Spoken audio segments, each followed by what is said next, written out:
ये 32 करोड़ यादव संगठित हो जाओ।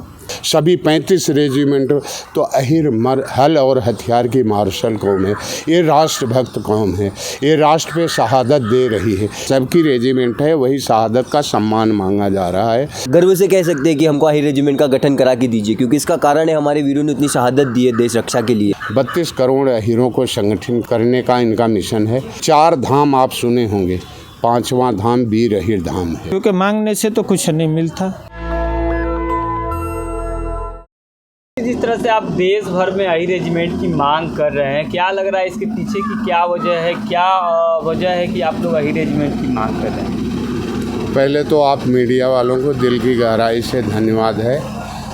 और हमारे साथ में 2 युवा क्रांतिकारी खड़े हैं जो गुजरात से आते हैं। ये हरीश अहिर हैं, ये उत्तम अहिर हैं, जो कहीं न कहीं मिशन और संगठन से प्रभावित हो कर के कि सभी संगठन कहीं न कहीं डोनेशन ले कर के करते हैं और मिशन भटक जाता है। उन सभी का धन्यवाद है जिन्होंने यहाँ तक मिशन को पहुँचाया है। ये दोनों युवा क्रांतिकारी गुजरात से अपने धन इकट्ठा करके पूरे भारत में निकले हैं। 32 करोड़ अहिरों को संगठित करने का इनका मिशन है। और मैं देशवासियों को बताना चाहता हूँ कि 4 धाम आप सुने होंगे, 5वां धाम वीर अहिर धाम है। आज की सरकार को भी दिल की गहराई से धन्यवाद है कि कम से कम जो आवाज़ उठने लगी, आज हमारी फाइल भी तैयार हो रही है। लगभग कई सांसदों ने उठा लिया है इस मिशन को, लेकिन वीर अहिर आपस में बिखरे हुए हैं। इसी को संगठित करने का ये हरीश अहिर और उत्तम अहिर ने एक बीड़ा उठाया है। चलिए मैं अहिर से बात करूंगा। सर, आपके हाथ में झंडा है, मैं झंडा दिखाऊंगा। पहले यहाँ पे साफ साफ लिखा हुआ है कि जय यादव जय माघो, अहिर रेजिमेंट हक है हमारा। क्या कहेंगे आप?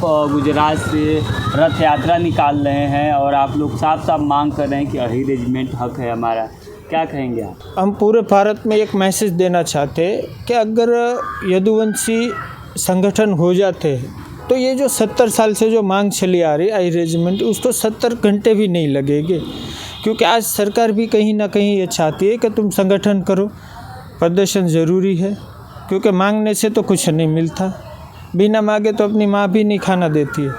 तो मतलब यही एक हमारा है, कम यदुवंशी को यही एक मैसेज देना चाहते हैं कि 32 करोड़ यादव संगठित हो जाओ।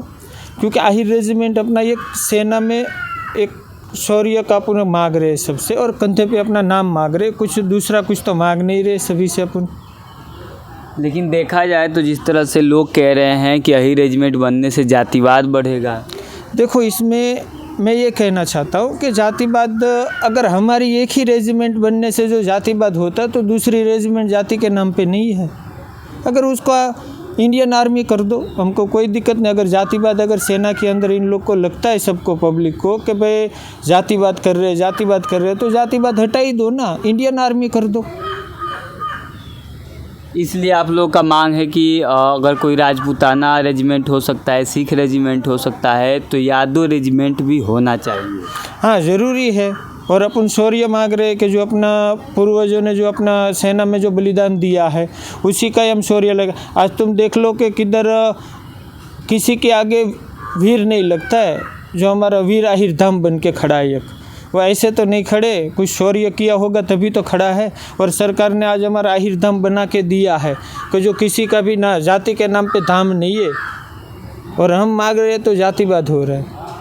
चलिए, तो ये कह रहे हैं कि अहिर रेजिमेंट इनकी मांग है। एक और भाई साहब आए हैं, क्या कहेंगे आप? जिस तरह से गुजरात से चलकर आज दिल्ली में है, दिल्ली में आप रथ यात्रा निकाल रहे हैं, अहिर रेजिमेंट की मांग आखिर क्यों ज़रूरत पड़ी? अहिर रेजिमेंट की मांग ज़रूरत इसके लिए, मैं इसके कुछ पीछे के समय में आपको लेकर के जाके इतिहास के बारे में बताना चाहूँगा। जब प्रथम विश्व युद्ध हुआ था, तभी भारत के अंदर बहुत से ऐसी कम्युनिटी के लोग थे, बहुत से ऐसे समुदाय के लोग थे जिन्होंने राव उमराव सिंह विक्टोरिया क्रॉस विजेता, जिनके ऊपर गर्व करने के लायक सोचा था कि ये सक्षम सेनानी है, जिनके ऊपर आज हम भी गर्व करते हैं। और यादव समाज से आने वाले राव उमराव सिंह थे। और भारत के इंडिया गेट पर सर्वप्रथम जिन्होंने तिरंगा फहराया था हुकुमचंद यादव, वो भी यादव कम्युनिटी के थे। तो आज जब हम सवाल सुनते हैं लोगों के मुंह से कि एक जातिवाद का मुद्दा है अहिर रेजिमेंट का, तो ये चीज़ आपको सिर्फ उसी समय दिखी जा रही है कि आज हम अहिर रेजिमेंट की मांग कर रहे हैं। ये चीज़ आपको तभी नहीं दिखने आई कि जब अहिर रेजिमेंट की जो था उसको प्रस्ताव खारिज कर दिया, उसको खारिज करने के बदले उसको अनुमति दे दी उस प्रस्ताव को। और आज महर रेजिमेंट है, बिहार रेजिमेंट को भी भारत देश आज़ाद होने के बाद दे दी, उसके अंदर भी है। तो एक जो इसकी सिचुएशन है उसको आप जब जाओगे उधर पे जा कर के देखोगे कि उधर क्या हो रहा है। आज हम ये नहीं कहेंगे कि हमारे समाज के लोग आर्मी में नहीं है, बहुत ही बड़ी मात्रा में है। और बहुत ही लोगों से मैं हाथ जोड़ के निवेदन यही करूँगा कि आपका अधिकार है, अगर आप ये सोचते हो कि आपकी जाति की रेजिमेंट है, आप भी कोई बहुत लोगों से मैंने सुना है कि हम भी अपनी जाति की रेजिमेंट का मांगेंगे, हम भी सरकार के सामने इसका प्रस्ताव रखेंगे, तो ज़रूर रखिए। अगर आपकी जाति में से लोगों ने इतनी शहादत दी है, इतने बलिदान दिए, ऐसे वीरतापूर्वक कार्य किए है, तो उसके लिए हम ना नहीं कहेंगे, हम भी आपका सपोर्ट करेंगे। पर पहले आप ये देखिए कि देश के लिए सबसे ज़्यादा शहादत किन भाइयों ने दी है और उनके जो कंधे पर नाम जो चढ़ता है। आज हम बहुत सारे लोगों को देखते हैं कि अलग अलग रेजिमेंट में होने के बाद भी आज बहुत सारे यादव अगर एक हो सके, हाई रेजिमेंट का गठन हो, तो उसके बाद उसके सन को, उसके बेटे को उसका जो है पदवी मिलने के लिए वो सबसे पहले लायक माना जाएगा, लायक समझा जाएगा। पर आज दूसरी रेजिमेंट में होने के कारण हमारे पास वो अधिकार नहीं है। आज हमारे लोग हर शहीदी में जितने युद्ध लड़े भारत देश ने, छोटे हो बड़े हो, हर युद्ध के अंदर शहीद होने वाले यादव वीर हैं। तो उसके लिए एक नाम सम्मान की बात है कि जैसा हमारा इतिहास गौरवपूर्ण रहा है, जैसे आज पूरे देश विदेश के भी लोग इसके ऊपर सम्मान करते हैं। चाइना के ऊपर त्रिशूल पोस्ट के ऊपर जब हमारा 1962 में युद्ध हुआ था, 1962 का रजांगला का युद्ध, उसमें भी भारतीय सेना ने, तो मतलब जवाहरलाल नेहरू थे, कहना भी नीचे प्रधानमंत्री थे, बट उनका एक गलत निर्णय था कि हमको वापस आ जाना चाहिए, जबकि हम सक्षम थे। ब्लैक टॉप की लड़ाई, वहाँ पर 3 माउंटेन रेंज है, वो तीनों माउंटेन रेंज के ऊपर जो कब्जा करने के लिए वो लड़ाई हुई थी उसके लिए, जबकि हमारे पास आधुनिक हथियार भी नहीं थे। चाइना के पास आधुनिक हथियार होने के बावजूद टेम्परेचर में हमारे पास उस टाइप के कपड़े भी नहीं थे हमारे सैनिकों के पास, जो कि एक पतरे का हेलमेट लगाते थे, बस एक नॉर्मल बॉटल लेकर के चलते थे। तो ऐसी स्थिति में अगर हम युद्ध जीतने की क्षमता रख सकते हैं, तो उसके बाद भी कई समय तक हमारे वीरों के अंदर एक क्षमता थी कि हम आगे भी युद्ध जीत सके। पर कहीं हमारे सरकार के ऐसे सही निर्णय नहीं है कि आज वो जगह भी हमारे पास नहीं है। तो ये भी एक मुद्दा होना चाहिए। आज तो हम गर्व से कह सकते हैं कि हमको अहिर रेजिमेंट का गठन करा के दीजिए, क्योंकि इसका कारण है हमारे वीरों ने इतनी शहादत दी है देश रक्षा के लिए। लेकिन बात की जाए तो जो राजपूत रेजिमेंट है उसमें अहिर और तमाम जातियों को रखा जाता है। तो सभी जाति की रेजिमेंट जो है उसके अंदर 35 रेशियो का जो है 35% का, उसके अंदर अदर को रखे जाते हैं। तो ये तो नियम है सरकारी का। हम भी ऐसा थोड़ी कह रहे हैं कि हमको आप अहिर रेजिमेंट बनाओ और सिर्फ अहिर रखो।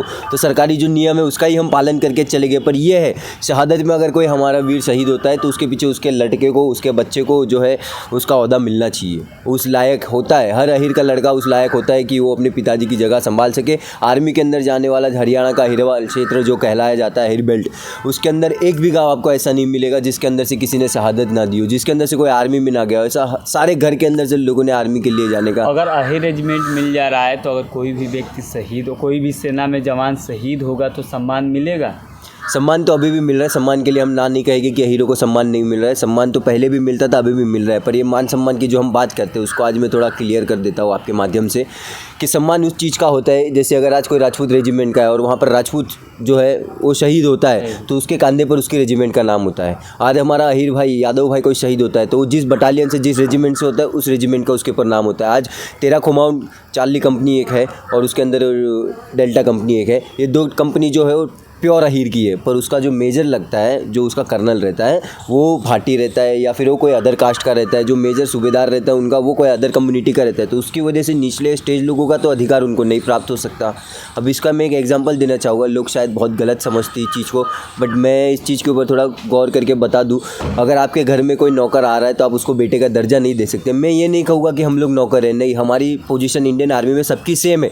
बट जिस शहादत की हम बात कर रहे हैं उस शहादत के हिसाब से आप देख कर, विजन ले करके देखिए कि आपकी कम्युनिटी का, आपके समाज के लोग इतने शहीद होने के बाद भी उनके कंधे पर उनकी रेजिमेंट का नाम नहीं हो पा रहा है। तो ये इस चीज़ के बारे में मैं उदाहरण देना चाह रहा हूँ और आप सभी तो समझदार है ही। ये बस आप कहना चाह रहे हैं कि अगर कोई यादव शहीद हो रहे हैं तो यादव रेजिमेंट का, अहिर रेजिमेंट का उनके ऊपर मोहर लगनी चाहिए। सही बात है। क्या कहेंगे, बहुत बड़ी बात इन्होंने कहा कि अगर कोई भी जवान शहीद हो रहा है तो अहिर रेजिमेंट का उसके ऊपर एक रेजिमेंट ऐसा होना चाहिए कि अगर अहिर जात से अगर वो शहीद हो रहे हैं तो उनके ऊपर अहिर रेजिमेंट का थप्पा लगना चाहिए। आप क्या कहेंगे, जिस तरह से आप लोगों ने, युवा जो हैं देश भर में रथ यात्रा चला रहे हैं, अगर सरकार नहीं सुनती है तो आगे आप लोग क्या करेंगे? तो सरकार से यही अनुरोध करेंगे। और सबसे पहले देश की सबसे बड़ी संख्या के यादव हैं जो गोत्रों में बटे हैं, कम परसेंट की रेजिमेंट है। तो ये 2 युवा क्रांतिकारी ने जो मिशन लिया है, आज भी मैं ये नहीं कह रहा हूँ से हर जगह हैं, लेकिन हमारी रेजिमेंट नहीं होने के नाते वह सम्मान मिलना चाहिए। जब भी लाल किले पे झंडा फहराया जाता है, जो भी होता है, तो सिख रेजिमेंट का आह्वान होता है, जाट रेजिमेंट के आह्वान होता है, सभी 35 रेजिमेंट तो अहिर हल और हथियार की मार्शल कौम है। ये राष्ट्रभक्त कौम है, ये राष्ट्र पे शहादत दे रही है, केवल कंधे पे सम्मान मांग रही। एक तरह से देखा जाए यह राष्ट्रभक्त मार्शल कौम एक तरह से राष्ट्र के लिए सेवा भी कर रही है और दूसरे का नाम अपने कंधे पे ढो रहे। यही नाम अदर के कंधे पे लगा दिया जाए तो तुरंत कहेगा कि भाई मैं तो सिख रेजिमेंट से हूँ, जाट रेजिमेंट से हूँ, इस रेजिमेंट से हूँ, मेरे कंधे पे। तो जैसे सबकी रेजिमेंट है, वही शहादत का सम्मान मांगा जा रहा है और सरकार से न विकास मांगा रहा है, न रोज़गार मांगा जा रहा है। और यह क्रांति अब गुजरात से उठी है। अभी ये जो गुजरात से आपकी क्रांति उठी है, रथ यात्रा निकला हुआ है, तो उसका दिल्ली में कहाँ पे आयोजन किया गया है? दिल्ली में ऐसा है, दिल्ली के लिए तो अभी 2 महीने का समय लिया जा रहा है। रामलीला ग्राउंड को विद परमिशन के साथ सभी जगह ये 2 युवा क्रांति जा रहे हैं और सबको संगठित करने का एक बीड़ा उठाए हैं और सभी जगह से अच्छा पॉजिटिव रिजल्ट मिल रहा है कि सभी संगठनों ने आए और ये ऐसा कि ये बंद हो गए, आप लोग आए हो, इसलिए सभी जगह से हो रहा है कि हम पूरी ताकत लगा देंगे एक बार, क्योंकि हम संगठन की ताकत दिखाएंगे तभी सरकार भी जानेगी। अभी हरियाणा की सरकार बनी है, वहाँ पे भी ये युवा क्रांतिकारी गए थे और वहाँ भी मैसेज दे दिए कि हरियाणा की भी सरकार बन गई, अब तो हमारी अहिर रेजिमेंट को बना देना चाहिए। मान सम्मान का मसला है, इसलिए अब कल आपको मुकुंदपुर में एक बहुत बड़ा गोवर्धन पूजा सेवा समिति है, गोवर्धन के लिए लोग वहाँ सभी समाज के लोग इकट्ठा होते हैं, वहाँ पे 2 युवा रहेंगे। सबसे आह्वान करूँगा कि कल वहाँ ज़रूर पहुँचिए और इन 2 युवाओं की विचारों को समझें। और हम राष्ट्र भक्त हैं, बिना राष्ट्र का कोई नुकसान किए हुए अपने संगठन की ताकत एक बार रामलीला ग्राउंड में दिखाना चाहते हैं। इन्हीं बातों के साथ अपनी वाणी को विराम देते हैं। मीडिया वालों को धन्यवाद देते हैं। नेशनल दस्तक की आपसे गुजारिश है कि अगर इसको बचाना चाहते हैं तो नेशनल दस्तक को सब्सक्राइब करने के लिए रेड कलर के सब्सक्राइब बटन को दबाएं, फिर बेल आइकन की घंटी दबाएं। नेशनल दस्तक को बचाने के लिए बहुत जरूरी है कि हर खबर को शेयर करें, लाइक करें, कमेंट जरूर करें।